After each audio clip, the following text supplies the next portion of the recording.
ನಮಸ್ಕಾರ ವೀಕ್ಷಕರೇ, ಚೀನಾದಲ್ಲಿ ಮತ್ತೊಂದು ವೈರಸ್ ಭೀತಿ ಎದುರಾಗಿದೆಯಾ? ಕೊರೋನಾ ಮಾರಿ ಜಗತ್ತಿನಿಂದ ನಾಶವಾಗಿದೆ ಅಂತ ನಿಟ್ಟುಸಿರು ಬಿಡೋ ಅಷ್ಟರಲ್ಲಿ ಮತ್ತೊಂದು ವೈರಸ್ ಚೀನಾದಿಂದ ಇಡೀ ಪ್ರಪಂಚಾದ್ಯಂತ ಹರಡ್ತಾ ಇದೆಯಾ ಅನ್ನೋ ಅನುಮಾನ ಶುರುವಾಗಿದೆ. ಅದು ಯಾವ ವೈರಸ್? ಆ ವೈರಸ್ನಿಂದ ಏನೆಲ್ಲ ತೊಂದರೆ ಆಗುತ್ತೆ? ಆ ವೈರಸ್ ಕೂಡ ಕೊರೋನಾ ಥರನೇ ಸಾವನ್ನ ಹೆಚ್ಚಾಗ್ಸುತ್ತವ ಅಥವಾ ಆ ವೈರಸ್ ಎಷ್ಟು ಎಫೆಕ್ಟಿವ್ ಆಗಿದೆ? ಜಗತ್ತಿಗೆ ಮತ್ತೆ ಗಂಡಾಂತರ ಕಾದಿದೆಯಾ? ಈ ಎಲ್ಲದರ ಬಗ್ಗೆ ಇವತ್ತು ನಾನು ತಿಳಿಸ್ಕೊಡ್ತಾ ಹೋಗ್ತೀನಿ. ಈ ಸ್ಟೋರಿನ ನೀವು ಕಂಪ್ಲೀಟ್ ಆಗಿ ನೋಡಿ. ಓದೆ ಪಿಶಾಚಿ ಅಂದರೆ ಬಂದೇ ಗವಾಕ್ಷಿ ಅನ್ನುವಂತೆ ಜಗತ್ತಿಗೆ ಮತ್ತೊಂದು ಚೀನಾ ವೈರಸ್ ವಕ್ರಿಸ್ಕೊಂಡಿದೆ ಅಂತ ಸುದ್ದಿ ಆಗ್ತಾ ಇದೆ. ಹೌದು, ಚೀನಾದಲ್ಲಿ ಕೊರೋನಾ ವೈರಸ್ ಮಾದರಿಯ ಇನ್ನೊಂದು ವೈರಸ್ HMPV ಅಂದರೆ ಹ್ಯೂಮನ್ ಮೆಟಾನಿಮೋ ವೈರಸ್ ಹರಡ್ತಾ ಇದೆ ಅನ್ನೋ ಸುದ್ದಿ ಎಲ್ಲ ಇಡೀ ವಿಶ್ವಾದ್ಯಂತ ಇಂಟರ್ನ್ಯಾಷನಲ್ ಮೀಡಿಯಾಗಳಲ್ಲಿ ಒಳಗೊಂಡು ಸೋಷಿಯಲ್ ಮೀಡಿಯಲ್ಲಿ ಕೂಡ ಹರಡ್ತಾ ಇದೆ. ಆಲ್ರೆಡಿ ಚೀನಾಗೆ ಸಂಬಂಧಪಟ್ಟಂತೆ ಡ್ರ್ಯಾಗನ್ ದೇಶದಲ್ಲಿ ಮೆಡಿಕಲ್ ಎಮರ್ಜೆನ್ಸಿ ಶುರುವಾಗಿದೆ ಅನ್ನೋ ಸುದ್ದಿ ಕೂಡ ಹರಿದಾಡ್ತಾ ಇದೆ.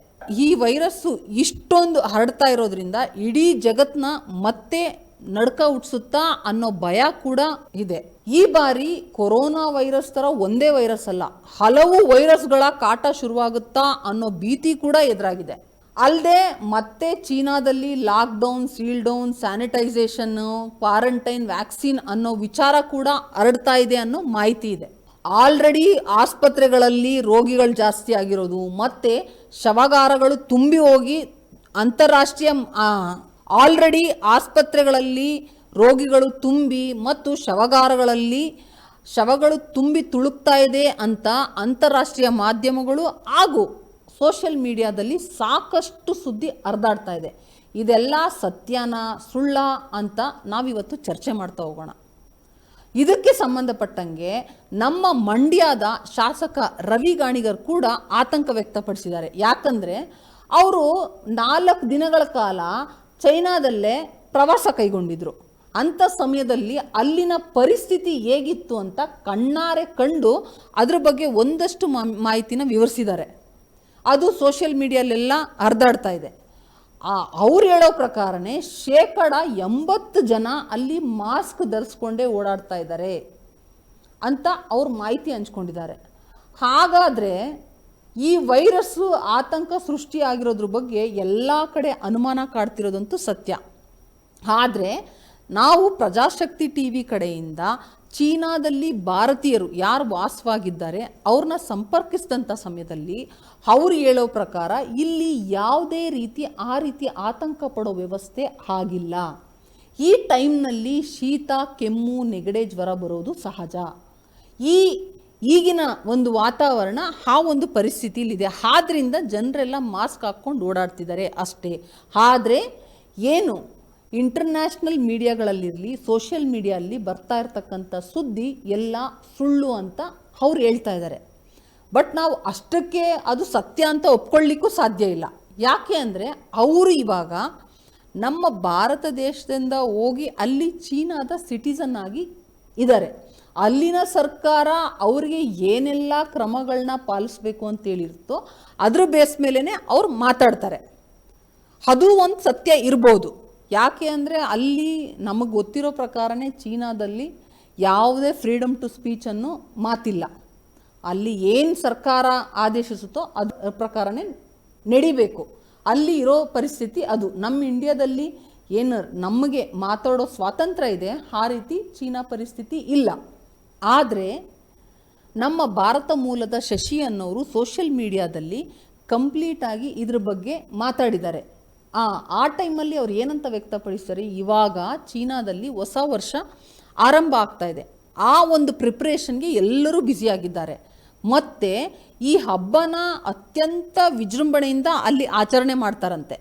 ಆ ಹಬ್ಬದ ಪ್ರಯುಕ್ತ ಎಲ್ಲರೂ ಎಲ್ಲಿ ಪ್ರವಾಸ ಕೈಗೊಳ್ಳಬೇಕು, ಯಾವ ರೀತಿ ಸೆಲೆಬ್ರೇಟ್ ಮಾಡಬೇಕು ಅಂತ ಅದ್ರ ಬಗ್ಗೆ ಬ್ಯುಸಿಯಾಗಿದ್ದಾರೆ ಹೊರತು ಇದು ಯಾವುದೋ ವೈರಸ್ ಹರಡಿದೆ, ನಾವೇನು ಹೇಳ್ತಿದ್ದೀವಲ್ಲ HMPV ಇದು ಹರಡಿದೆ ಅಂತನೋ ಅಥವಾ ಇದೊಂದು ದೊಡ್ಡ ಸಾಂಕ್ರಾಮಿಕ ರೋಗ ಅನ್ನೋ ಭಯದ ಇಲ್ಲಿ ಯಾರೂ ಇಲ್ಲಿಲ್ಲ ಅಂತ ಅವರು ಅದ್ರ ಬಗ್ಗೆ ಮಾಹಿತಿ ಕೊಟ್ಟಿದ್ದಾರೆ. ನಾನು ಆವಾಗಲೇ ಹೇಳ್ದಾಗೆ ಶಶಿ ಅನ್ನೋರು ಕೂಡ ಚೀನಾದ ಸಿಟಿಸನ್ ಆಗಿ ಇದ್ದಾರೆ ಅಲ್ಲಿ.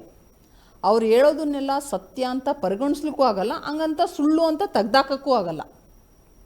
ಅದ್ರ ಬಗ್ಗೆ ಅವ್ರು ಏನೆಲ್ಲ ಮಾಹಿತಿ ಕೊಟ್ಟಿದ್ದಾರೆ ಅಂತ ನೀವೇ ನೋಡ್ಕೊಂಡು ಬನ್ನಿ. ಆಮೇಲೆ ಇನ್ನೊಂದು ಏನಪ್ಪ ಅಂದರೆ, ಕೆಲವು ಜನ ಕಮೆಂಟ್ ಆಗ್ತಾರೆ, ಏನಪ್ಪ ಅಲ್ಲೆಲ್ಲ ಫುಲ್ ಕಂಟ್ರೋಲ್ಡ್ ಇದೆ, ಫ್ರೀಡಮ್ ಆಫ್ ಸ್ಪೀಚ್ ಇಲ್ಲ, ಅದು ಇಲ್ಲ, ಸುಮ್ಮನೆ ಏನೇನೋ ಮಾತಾಡಬೇಡ ಅಂತ ಹೇಳ್ತಾರೆ. ಸೊ ಒಂದು ವೇಳೆ ಅದು ಕರೆಕ್ಟೇ ಇದ್ದರೆ ಅಟ್ಲೀಸ್ಟು ನಮಗೆ ಎಫೆಕ್ಟ್ ಆಗಬೇಕಲ್ಲ. ಎಫೆಕ್ಟ್ ಅಂದರೆ ಏನು, ಅದರದ್ದು ಈಗ ಸ್ಕೂಲ್ ಕಾಲೇಜಸ್ ಈಗ ಫಸ್ಟು ಏನೇ ಥರ ಪ್ಯಾಂಡಮಿಕ್ ಬಂತು ಏನೇ ಬಂದರೆ ಫಸ್ಟ್ ಏನು ಮಾಡ್ತಾರೆ, ಸ್ಕೂಲ್ ಕಾಲೇಜುಗಳಿಗೆ ಶಾಲಾ ಕಾಲೇಜುಗಳಿಗೆ ರಜೆ ಘೋಷಣೆ ಅಂತ ಹಾಕಿಬಿಡ್ತಾರೆ. ಆಮೇಲೆ ಹೋಮ್ ಸ್ಕೂಲ್ ಅಂತ ಹಾಕಿಬಿಡ್ತಾರೆ.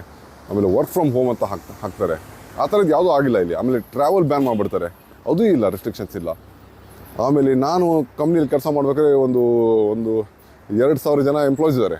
ಅದು ಯಾಕಂದರೆ ಮ್ಯಾನುಫ್ಯಾಕ್ಚರಿಂಗ್ ಪ್ಲಾಂಟಲ್ಲಿ ಅಲ್ಲಿ ವರ್ಕರ್ಸ್ ಇರ್ತಾರಲ್ಲ, ಅವರೆಲ್ಲ ಬೇರೆ ಬೇರೆ ಬೇರೆ ಕಡೆಯಿಂದ ಬಂದಿರ್ತಾರೆ. ಆಲ್ ಓವರ್ ಚೈನಾದಿಂದ ಬಂದು ಅಲ್ಲಿ ಕೆಲಸ ಮಾಡ್ತಾ ಇರ್ತಾರೆ. ಬಟ್ ಅವ್ರ ಕಡೆಯಿಂದ ನ್ಯೂಸ್ ಬರಬೇಕಾ, ಅದೂ ಇಲ್ಲ. ಆಮೇಲೆ ಇನ್ನೊಂದು ಏನಂದರೆ, ಇಲ್ಲಿ ಚೈನಾದಲ್ಲಿ ವಾಟ್ಸಪ್ ಎಲ್ಲ ಬ್ಯಾನ್ ಇದೆ, ಬಟ್ ವಿಚಾಟ್ ಅಂತಿದೆ. ವಿಚಾಟಲ್ಲಿ ನಾವು ಗ್ರೂಪ್ ಮಾಡ್ಕೊಂಡಿರ್ತೀವಿ. ಈಗ for example foreigners in Shenzhen, ಆಮೇಲೆ ಫಾರಿನರ್ಸ್ ಇನ್ ಚೈನಾ ಅಂತ ಈ ಥರ ಒಂದು ಸುಮಾರು ಗ್ರೂಪ್ಗಳಿದೆ. ಆಮೇಲೆ ನಮ್ಮದು ಚೈನೀಸ್ ಫ್ರೆಂಡ್ಸ್ ಜೊತೆಗೂ ಗ್ರೂಪ್ಸ್ ಇದೆ. ಆ ಗ್ರೂಪಲ್ಲಿ ಡಿಸ್ಕಸ್ ಆಗಬೇಕಾ ಅದ್ರ ಬಗ್ಗೆನೂ, ಅದು ಡಿಸ್ಕಷನ್ ಆಗ್ತಾ ಇಲ್ಲ. ಆಮೇಲೆ ನಮ್ಮ ಕಂಪ್ನಿಯಲ್ಲಿ ನಮ್ಮ ಕೊಲೀಗ್ಸ್, ನಮ್ಮ ಕ್ಲೋಸ್ ಫ್ರೆಂಡ್ಸ್ ಅವರು ಡಿಸ್ಕಸ್ ಮಾಡಬೇಕಾ, ಅದು ಡಿಸ್ಕಸ್ ಆಗ್ತಾ ಇಲ್ಲ. ಸೊ ಹಾಗಾಗಿಬಿಟ್ಟು ಆ ಥರದ್ದು ಏನೂ ಆ ಥರದ್ದು ಇಲ್ಲೇ ಇಲ್ಲ ನೋಡಿ.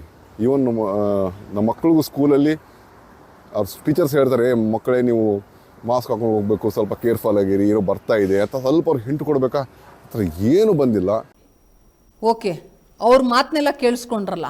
ಆದರೆ ಈ ಮಧ್ಯೆ ಅಂದರೆ ಇವತ್ತಿನ ಅಪ್ಡೇಟ್ ಪ್ರಕಾರ ಜಪಾನ್ ಮತ್ತು ಹಾಂಗ್ಕಾಂಗ್ ದೇಶಗಳಲ್ಲೂ HMPV ವೈರಸ್ ವ್ಯಾಪಕವಾಗಿ ಹರಡಿರೋ ಬಗ್ಗೆ ಮಾಹಿತಿ ಹೊರಬಿದ್ದಿದೆ.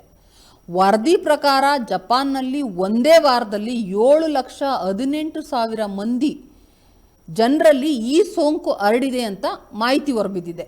ಇನ್ನೊಂದೆಡೆ ಚೀನಾದ ನೆರೆಯ ದೇಶವಾದ ಹಾಂಗ್ಕಾಂಗ್ನಲ್ಲೂ ಸೋಂಕು ವ್ಯಾಪಿಸಿದ್ದು 1,000ಕ್ಕೂ ಹೆಚ್ಚು ಕೇಸ್ಗಳು ದಾಖಲಾಗಿದೆ ಅಂತ ಸುದ್ದಿ ಹೊರಬಿದ್ದಿದೆ. ಅದು ಏನೇ ಆಗಲಿ, ಚೀನಾದಲ್ಲಿ ಮತ್ತೊಂದು ವೈರಸ್ ಉದ್ಭವ ಆಗಿದೆಯೋ ಇಲ್ವೋ, ಏನು ಪರಿಸ್ಥಿತಿ ಅನ್ನೋದ್ರ ಬಗ್ಗೆ ಮಾಹಿತಿ ನೀಡಬೇಕಾಗಿರೋದು ಮಾತ್ರ ನಮ್ಮ ವಿಶ್ವಸಂಸ್ಥೆ. ಅಂತಾರಾಷ್ಟ್ರೀಯ ಮಾಧ್ಯಮದಲ್ಲಿ ಹಾಗೂ ಸೋಷಿಯಲ್ ಮೀಡಿಯಾದಲ್ಲಿ ಚೀನಾದ ವೈರಸ್ ಕುರಿತಂತೆ ಹರಡ್ತಿರತಕ್ಕಂಥ ಸುದ್ದಿ ಸತ್ಯ ಅಸತ್ಯತೆ ಬಗ್ಗೆ ವಿಶ್ವಸಂಸ್ಥೆ ಖಚಿತಪಡಿಸಿದ್ರೆ ಮಾತ್ರ ಜನರಲ್ಲಿರೋ ಆತಂಕ ದೂರ ಆಗತ್ತೆ.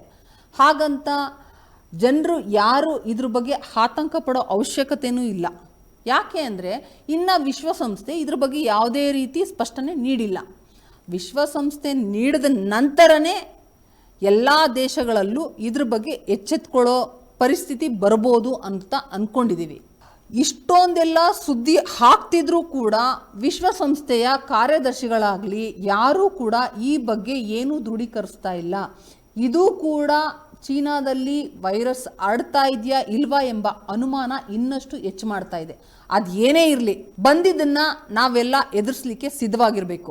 ಆದ್ರೆ ಆತಂಕ ಪಡೋ ಅವಶ್ಯಕತೆ ಇಲ್ಲ. ಇದೇ ಈ ಹೊತ್ತಿನ ವಿಶೇಷ.